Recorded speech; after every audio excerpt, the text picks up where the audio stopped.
Friends, good evening. मैं रविंद्र जैन आपका स्वागत करता हूं एंजल मैथ्स कंपटीशन में। तो फ्रेंड्स, आज की वीडियो बहुत ही खतरनाक बनने वाली है। तो इस वीडियो में मैं आपको बहुत ही अच्छे अच्छे क्वेश्चनों का बहुत ही सरल सॉल्यूशन दूंगा। तो स्टार्टिंग करते हैं क्वेश्चन नंबर 41 से। कोई धन राशि चक्रवृद्धि ब्याज से पहले वर्ष के अंत में 650 रुपए तथा दूसरे वर्ष के अंत में 676 रुपए हो जाता है, तो वह धनराशि क्या है? जैसे कि मैंने आपको बताया है, लैंग्वेज और इक्वल टू इक्वल पर विशेष ध्यान रखना है, तो उसी के अकॉर्डिंग हम क्वेश्चन को हल करने चल रहे हैं। तो देखिए, हमारा पहले वर्ष के अंत में 650 रुपए बताया है कि धन 650 रुपए हो जाता है। देखिए, पहले वर्ष के अंत में 650 रुपए हो जाता है तथा दूसरे वर्ष के अंत में, जैसे हमारा दूसरा वर्ष आरंभ होता है, यानी इससे जस्ट एक और अगला वर्ष आरंभ होता है, तो उस वर्ष के अंत में 676 रुपए हो जाता है। तो वह धनराशि क्या है? देखिए, हमसे यहाँ पर मूलधन पूछा जा रहा है, तो इसको हल करेंगे बहुत ही आसानी तरीके से। देखिए, हमारा मूलधन राशि पूछा जा रहा है, तो ये हमारा एक साल का ये मूलधन जमा ब्याज मिश्रण हो गया, और ये भी अगले एक साल का मूलधन जमा ब्याज हो गया। तो देखिए, इसको ऐसे लिखा करते हैं। इससे पहले क्वेश्चनों में भी मैंने इस कॉन्सेप्ट को बताया है। 676 रुपए बटे 650 और बराबर लिखेंगे ये 650 रुपए जो पहले वर्ष के अंत में 650 रुपए हुआ है, बराबर लिखेंगे 650 रुपए के। अब हम इसको हल कर लेंगे, हमारा मूलधन राशि आ जाएगा। इस तरह का कॉन्सेप्ट मैंने पहली वीडियो में बताया है और इसके 2-3 क्वेश्चन कराए हैं, तो जस्ट ये भी इसी तरह है। अब हम इसको हल कर लेते हैं। ये 13 से कटेगा, 13 पंजे 65, 2 बज गए, हो गए 26, 13 दूनी 26 और 13 पंजे 65, 50 बार कटा। अब हम इससे इसको हल करेंगे। 13 पंजे 65 50 बार और 13 चौका 52। अब इसको जस्ट आगे लिखेंगे। मूलधन बराबर 2500 हो जाएगा। 50 गुना 50 2500 और बटे में ये 4 नीचे आ जाएगा। इस प्रकार हमारा मूलधन आ गया। 4 से जब हम 2500 को भाग करेंगे तो हमारा 625 रुपए आएगा। 2500 का चौथाई 625 रुपए। तो मूलधन राशि हो गई 625 रुपया।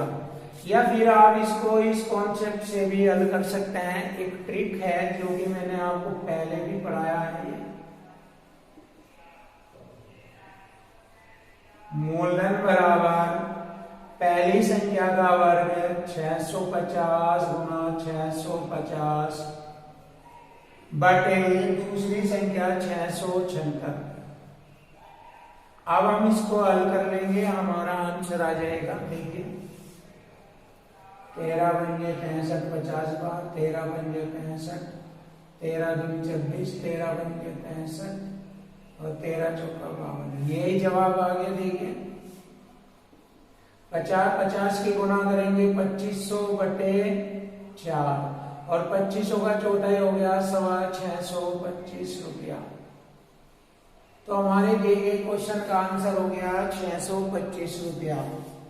ऑप्शन सी हमारा आंसर है 625 रुपया। अब नेक्स्ट क्वेश्चन करेंगे बहुत ही अच्छे तरीके से।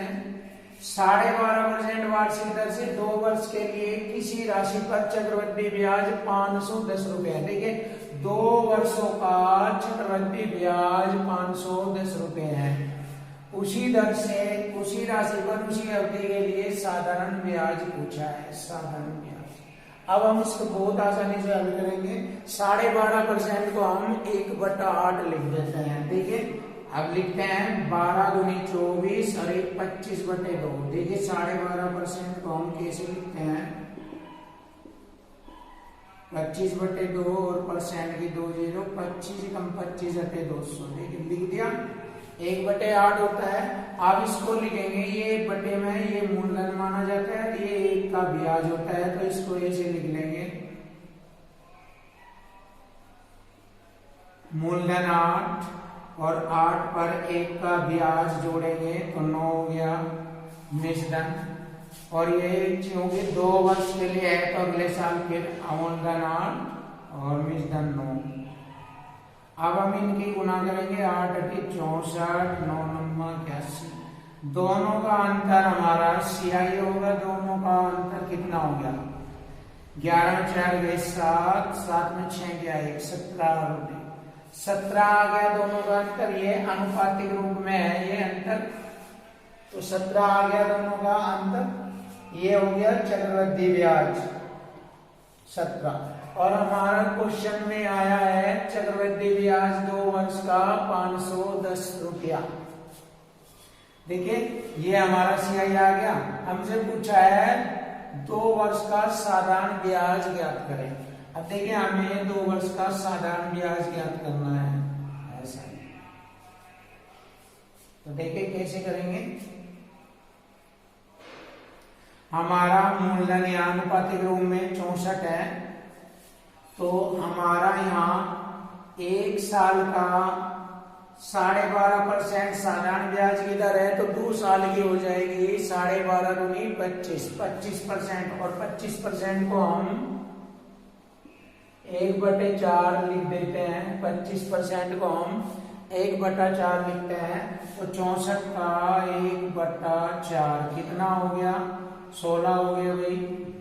देखिए 64 को 4 से डिवाइड करेंगे, 16 हो गया। ये ऐसा ही हो गया हमारा। अब करते हैं इक्वल टू इक्वल, बराबर के बराबर। देखिए 17 हमारा चक्रवृद्धि ब्याज है और यहाँ का है चक्रवृद्धि ब्याज रुपए में 510 रुपये है, तो काटेंगे इक्वल टू इक्वल से। 17 के 51 और मूलधन में गुना करेंगे, इसमें साधारण ब्याज में गुना करेंगे।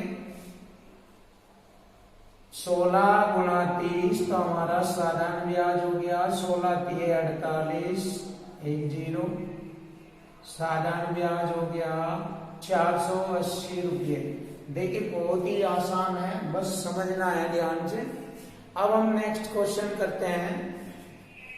किसी निश्चित धनराशि पर एक निश्चित दर से प्रति वर्ष से 2 वर्ष का चक्रवृद्धि ब्याज 2050 रुपए है। देखिए 2 वर्ष का चक्रवृद्धि ब्याज 2050 रुपए है।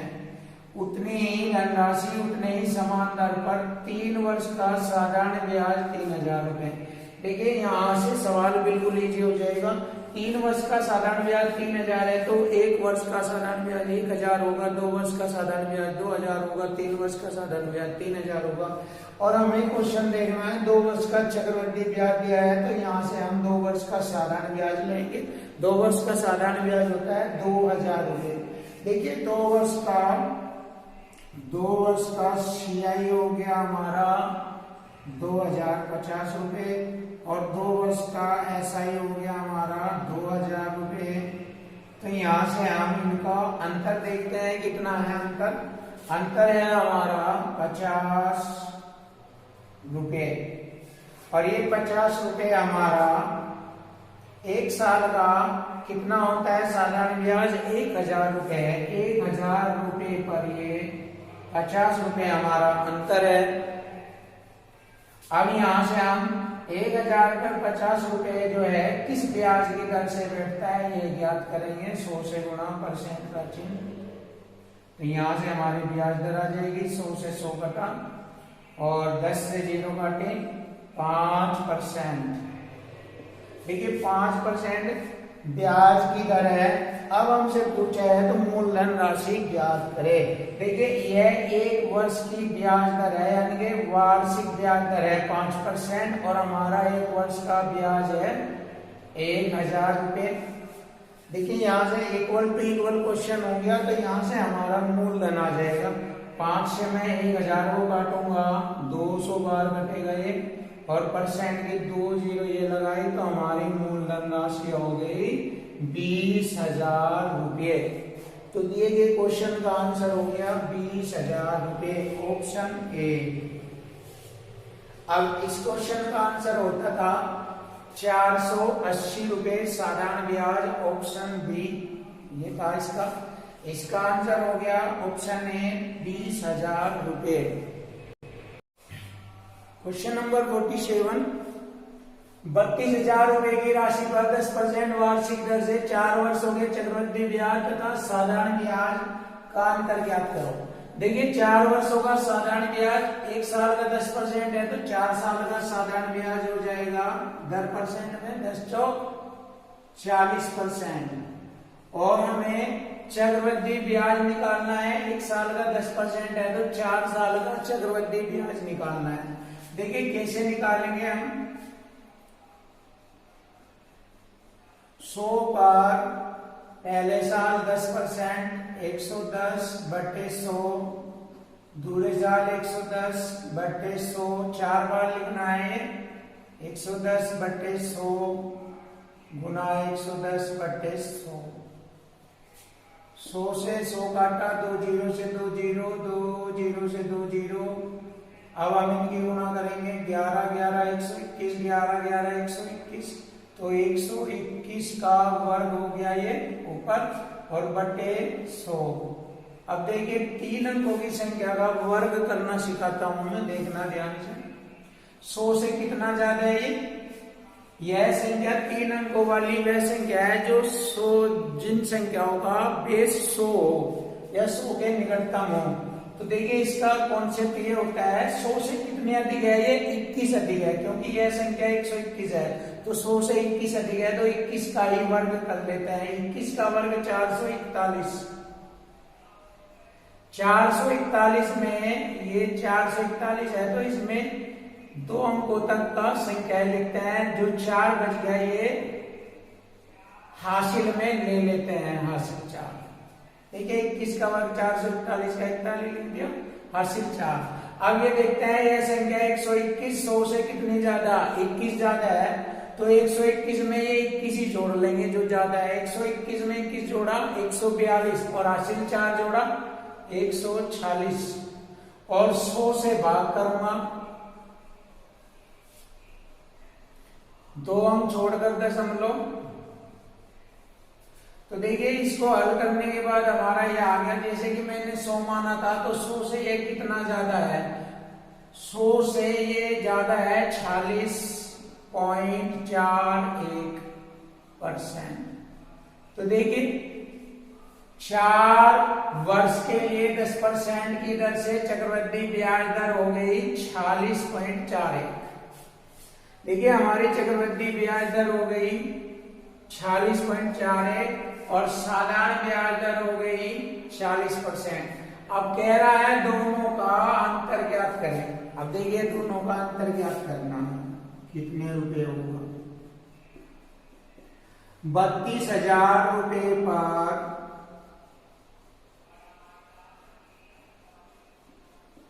गुणा, दोनों का अंतर कितना है 46.41 और 40 का अंतर हो गया 6.41, 6.41%। अब हम इसको हल करेंगे। देखिए 2 अंक छोड़कर दशमलव से मैंने 2 जीरो काटी और परसेंट के मैंने बटे 100 किया ये, और 1 जीरो से 1 जीरो तो कितना हो गया 32 गुणा 641 बटे 10। अब जैसे ही हम इसको हल करेंगे तो हल कर लेना आसान है, ज्यादा वो नहीं है, कर लेना। तो हमारा आंसर आ जाएगा ऑप्शन डी 2501 रुपया 20 पैसे। मुझे और भी क्वेश्चन कराने हैं, थोड़ा सा आप भी कर लेना, बहुत ईजी है, गुना करके 10 से बाद आंसर आ जाएगा। तो चक्रवृद्धि ब्याज साधारण ब्याज का अंतर हो गया 2501 रुपया 20 पैसे। देखिए सबसे इम्पोर्टेंट और खतरनाक जो बात सीखने की थी वो ये थी 4 वर्षों का चक्रवृद्धि ब्याज 10% के अकॉर्डिंग किस तरह से बनता है परसेंट में। तो देखिए 10% की 4 वर्षों की CI चक्रवृद्धि ब्याज की दर 46.41, ये इंपॉर्टेंट बात थी सीखने की। और फिर इन दोनों का अंतर काट दिया, 32,000 पर दोनों का अंतर आ गया ये, तो कितना हो गया 2501 रुपया 20 पैसे। अब नेक्स्ट क्वेश्चन देखते हैं, ऑप्शन बी हमारा आंसर है।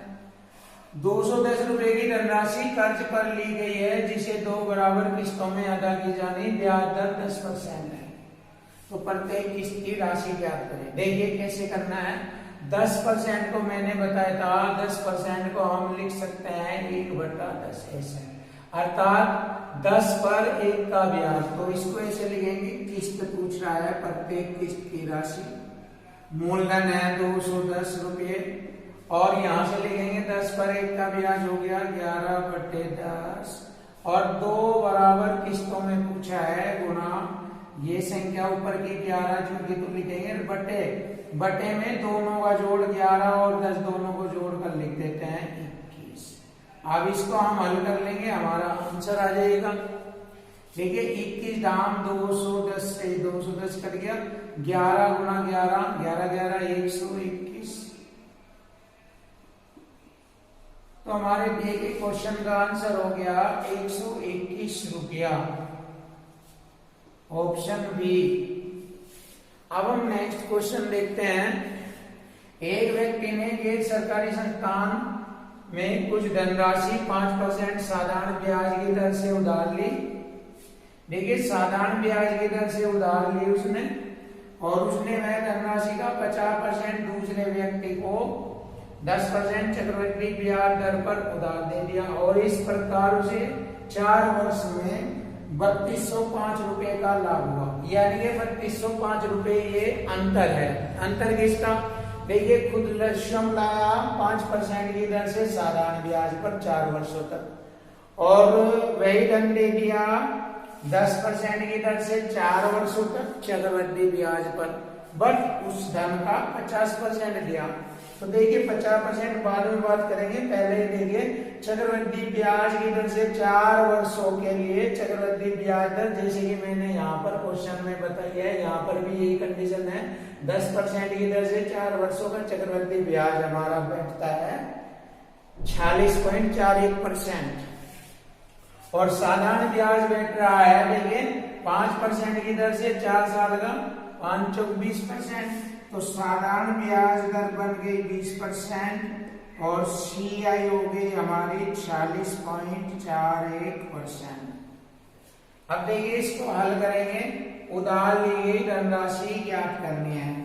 तो देखिए इक्वल टू इक्वल से हल करेंगे, क्योंकि यहाँ पर 3205 रुपए साधारण ब्याज और चक्रवृद्धि ब्याज का अंतर ही है जो लाभ को दिखा रहा है। तो देखिए अंतर बराबर अंतर करेंगे। देखिए यहाँ पर लिखते हैं हम इसको 3205 रुपए का अंतर। हमारा साधारण ब्याज की दर 20% है, और चक्रवृद्धि ब्याज की दर जैसे कि मैंने बताई थी 46.41% है। और यहाँ से हमें एक बात खास ध्यान रखनी है कि उस धनराशि का 50% दूसरे व्यक्ति को देना। तो उस धनराशि की मैंने क्या ब्याज दर बनाई 46.41 का, यहाँ से 50% यानी कि आधा होता है 50%, ये कर दिया 50%। अब यहाँ पर मैंने कंडीशन बना ली इक्वल टू इक्वल, बराबर के बराबर। अब हम इसको बहुत आसानी से हल कर लेंगे, हमारा उत्तर आ जाएगा। देखिए इसको हल करेंगे 20 दूनी 40, 46.41 में से 40 घटाएंगे तो हमारा 6.41% बचता है, और बराबर 3205, और बटे में 2 भी आएगा। अब हम इसको आसानी से हल कर सकते हैं। देखिए इसकी गुना इधर करेंगे, कितना हो जाएगा ये, देखिए 6.41% बराबर 32 दूनी 64, 5 दूनी 10, 6410, देखिए 3205 दूनी 6410 बैठता है ये हल करने में। अब हम इससे इसको काट देंगे, 10 बार कटेगा ये। अब 2 हम छोड़कर दशमलव हटाएंगे, 2 जीरो और परसेंट के 2 जीरो और लगा देंगे। तो इस प्रकार हमारा मूलधन राशि आ जाएगा 1,00,000 रुपये। तो दिए गए क्वेश्चन का आंसर हो गया 1,00,000 रुपये। ऑप्शन बी हमारा आंसर है 1,00,000 रुपये। क्वेश्चन नंबर 50, वार्षिक ब्याज की दर ज्ञात करो। यदि 2,000 रुपये 1.5 वर्षों में 2315 रुपये 25 पैसे हो जाता है और ब्याज दर अर्धवार्षिक चक्रवृद्धि ब्याज के रूप में हो। तो देखिए अर्धवार्षिक चक्रवृद्धि ब्याज के रूप में पूछा है। तो अब हम देखते हैं अर्धवार्षिक चक्रवृद्धि ब्याज। समय हमें 1.5 वर्ष दिया है, तो समय हमारा, जब आपको बताया था मैंने कि जब समय 3 वर्ष आ जाए या 3 अर्धवार्षिक आ जाए तो संख्याएं मूलधन और मिश्रधन वाली संख्याएं घन के रूप में होगी। तो देखते हैं मूलधन 2,000 और मिश्रधन हो गया 2315 रुपये 20 पैसे। अब हम देखते हैं ये 2 अंक छोड़, ये 25 पैसे है, 2 अंक छोड़कर दशमलव हटाएंगे, इधर 2 जीरो। इसको छोटे पदों में करेंगे, 25 हटे तो 100, 8,000 बार कटेगा, 25 9 में 225, 25 दूनी 50, 25 150, 25 कम 25 कट गया ये। अब हमें पता लग रहा है ये घन वाली संख्या है। ये अगर इसका घनमूल निकालें, 20 का घन है, इसका घनमूल निकालें 21 का घन है, तो 20 पर 21 यानी 20 पर 1 का ब्याज है। और चूंकि हमें ये कहा गया है कि अर्धवार्षिक चक्रवृद्धि ब्याज, तो 1 साल में अर्धवार्षिक 2 होता है, 2 से गुणा करेंगे। अब इसको हल करें, 2 दाएं 20, 1/10, तो 1/10 हो गया हमारा 10%। तो हमारी चक्रवृद्धि ब्याज अर्धवार्षिक के आधार पर 10% है। तो दिए गए क्वेश्चन का आंसर हो गया ऑप्शन ए 10%। अब नेक्स्ट क्वेश्चन, इसमें चक्रवृद्धि ब्याज दर पूछा है और इस क्वेश्चन में 51 में समय पूछा है।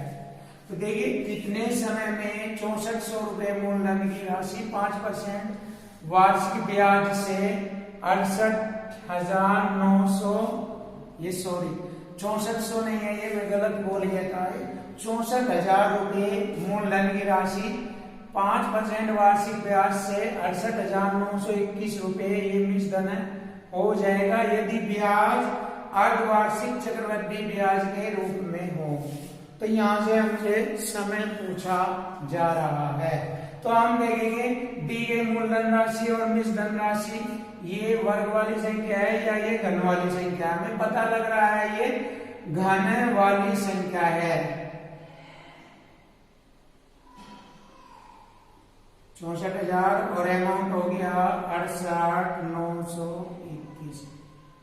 इनका घनमूल निकाल कर देखेंगे, ये इसका 40 हो गया, इसका 41 हो गया, 40, ठीक है, मूलधन 40, 41 मिश्रधन। तो हम कह सकते हैं ये घन वाली संख्या है। अगर हम इसको आगे बढ़ाए, यहाँ से हम आगे बढ़ाए तो हमें ब्याज दर आ जाएगी। लेकिन यहाँ पर ये हमसे ब्याज दर नहीं पूछ रहा है, हमसे पूछ रहा है अर्धवार्षिक आधार पर समय ज्ञात करो। जैसे कि हमें पता लग गया है कि समय हमारा 3 है, देखिए 3 है, क्योंकि घन वाली संख्या आ गई। तो जब संख्याएं घन वाली होती है तो समय 3 वर्ष होगा या 3 छमाही होगी, ऐसे कह सकते हैं। क्यों? क्योंकि अर्धवार्षिक के आधार पर पूछा जा रहा है। अगर ये वार्षिक आधार पर पूछता तो समय 3 वर्ष होता।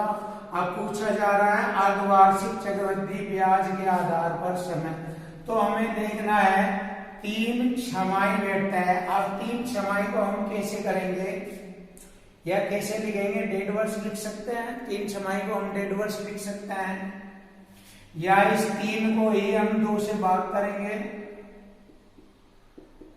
हमारा डेड वर्स आंसर है। तो दिए गए क्वेश्चन का आंसर हो गया डेड वर्स, ऑप्शन ए। अब नेक्स्ट क्वेश्चन देखते हैं। कुछ धनराशि चक्रवृद्धि ब्याज दर पर 5% पर 17,640 रुपए की 2 वार्षिक किस्तों में चुकाई जाती है, तो मूलधन राशि बताओ। देखिए 17,640 रुपए की किस्त है और मूलधन राशि हमसे पूछा है और ब्याज दर है 5%। 5% को हम लिख सकते हैं 1/20, अर्थात 20 में एक जोड़ेंगे 21/20। फिर इसको 2 बार लिखेंगे क्योंकि 2 वार्षिक किस्तों में पूछा जा रहा है। 21/20 गुणा 21 बटे इन दोनों को जोड़कर लिखेंगे 21 और 20 41। अब इसको हल करेंगे। 21 अटे 168, 8 बच गए, हो गए 84, 21 चौक 84, 0 बची, काट गया ये। 21 से 21 चौक 84, 40 बार। अब मूलधन राशि पूछी 40 गुना 20, इधर गुना कर लेंगे और गुना 41 और बराबर मूलधन। तो देखिए हमारा आंसर आ गया 20 4 दूनी 8 एकम 8 और 8 चौक 32। तो हमारी मूलधन राशि आ गई 32,800। तो दिए गए क्वेश्चन का आंसर हो गया ऑप्शन ए 32,800। Question number 53। यदि मूलधन राशि S रुपये है, ब्याज दर 2% है प्रतिवर्ष, तो व्यक्ति को 3 वर्ष के बाद चक्रवृद्धि ब्याज पर कितनी राशि मिलेगी? जैसे ही क्वेश्चन में चक्रवृद्धि ब्याज पर कितनी राशि मिलेगी मिश्रधन पूछा गया है। तो चक्रवृद्धि मिश्रधन आपको पता ही है, चक्रवृद्धि मिश्रधन पूछा गया है। तो ये कॉन्सेप्ट मैंने बेसिक में पढ़ाया था कि चक्रवृद्धि मिश्रधन बराबर मूलधन राशि। मूलधन राशि हमारी S रुपये है। मूलधन कोष्टक में 1 जमा दर, दर हमारी 2R है, बटे 100 की घात समय हमें 3 वर्ष दिया है। अब हम इसको हल कर लेंगे, हमारी राशि आ जाएगी। देखिए इसको हल करते हैं। S 2 से इसको काटा 50 बार, 1 जमा R बटे 50 की घात समय 3। तो देखिए हमारे दिए गए क्वेश्चन का आंसर आ गया मूलधन S कोष्टक में 1 जमा R बटे 50 की घात 3। तो हमारे दिए गए क्वेश्चन का आंसर हो गया ऑप्शन बी, ऑप्शन बी। अब हम नेक्स्ट क्वेश्चन देखेंगे। चक्रवृद्धि ब्याज दर पर उत्तरोत्तर वर्षों के लिए दर क्रम से, उत्तरोत्तर मतलब एक के बाद एक, तो पहले वर्ष के लिए 4% और जस्ट उससे अगले, उत्तरोत्तर बोलते हैं, जस्ट उससे अगले वर्ष के लिए 5% वार्षिक है। तो ज्ञात करो 2 वर्ष का मेषधन कितना होगा। यदि मूलधन 25,000 रुपए है तो हमें पता है मेषधन में मूलधन जमा ब्याज जुड़ जाता है। तो देखिए हम पहले वर्ष के लिए ब्याज निकालते हैं 25,000 रुपए का 4%, परसेंट से 2 जीरो, 250 चौका 1,000 रुपए बैठता है पहले वर्ष का। और दूसरे वर्ष के लिए हम ब्याज निकालते हैं 25,000 रुपए का 5%, परसेंट से 2 जीरो, 25 पंजे 100, 25 1250 रुपए। और प्लस जैसे कि मैंने बताया था चक्रवृद्धि ब्याज होता है ब्याज पर ब्याज। देखिए 1,000 रुपए पर हम 5% और ज्ञात करेंगे, परसेंट से 2 जीरो, 50 रुपए ये हो गया कितना 50 रुपए। जोड़ लेंगे 1250 और 50 1300। देखिए 1300 रुपये हो गया और 1000 रुपये हो गया। तो हमारा ब्याज हो गया 4% और 5% की दर से 2300 रुपये ब्याज हो गया। अब हमसे मिश्रण पूछा है, तो 25,000 रुपये में 2300 रुपये ऐड कर लेंगे, हम जोड़ लेंगे 203 5 2 7 2 27,300 रुपये। तो हमारे दिए गए क्वेश्चन का आंसर हो गया ऑप्शन बी 27,300 रुपये।